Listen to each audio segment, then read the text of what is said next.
নাম ছিল ইসমাঈল আলাইহিস সালাতু ওয়াস সালাম। কি ভালোবাসা, কি আদর তাদের মধ্যে। কিন্তু এক রাতে হযরত ইব্রাহিম আলাইহিস সালাতু ওয়াস সালাম স্বপ্নে দেখলেন তিনি তার সন্তানকে কুরবানি করতেছেন। প্রথম দিন ভাবলেন হয়তো এটা স্বপ্ন মাত্র। তৃতীয় দিন আবার একই স্বপ্ন, তৃতীয় দিনও ঠিক একই স্বপ্ন। তখন তিনি বুঝলেন এটা কোনো সাধারণ স্বপ্ন নয়, এটা আল্লাহর পক্ষ থেকে একটি পরীক্ষা। তখন তিনি ছেলেকে বললেন, ওকে পুত্র, আমি স্বপ্নে দেখি আমি তোমাকে কুরবানি করছি, তুমি কি বলো? তখন ইসমাঈল আলাইহিস সালাতু ওয়াস সালাম হেসে বললেন, আব্বা, আপনি আল্লাহর আদেশ পালন করুন, ইনশাআল্লাহ আমি ধৈর্যশীলদের মধ্যে একজন হব। এইবার শুরু হয় এক অবিশ্বাস্য যাত্রা, যেটা শুনলেও আপনিও অবাক হয়ে যাবেন।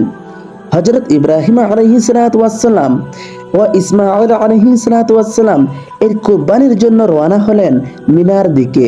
আর ঠিক তখনই মানুষের চিরশত্রু শয়তান হাজির।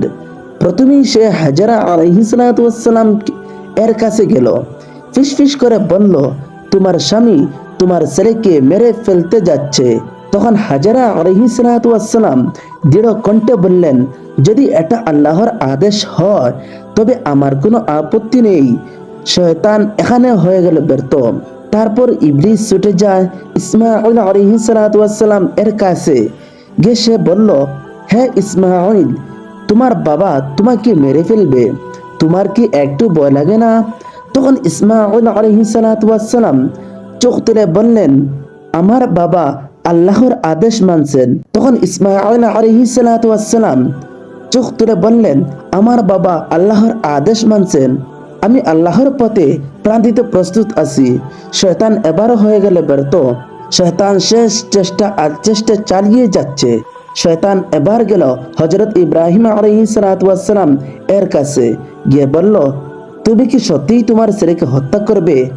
এটা কি আল্লাহর আদেশ নাকি শয়তানের ধোঁকা, বুঝেছো তুমি? এইবার ইব্রাহিম আলাইহিস সালাতু ওয়াস সালাম আর সহ্য করতে পারলেন না। তিনি পাথর তুলে শয়তানের দিকে ছুঁড়ে মারলেন। তিনবার, একবার, দুবার, তিনবার শয়তান পালিয়ে গেল লজ্জায়।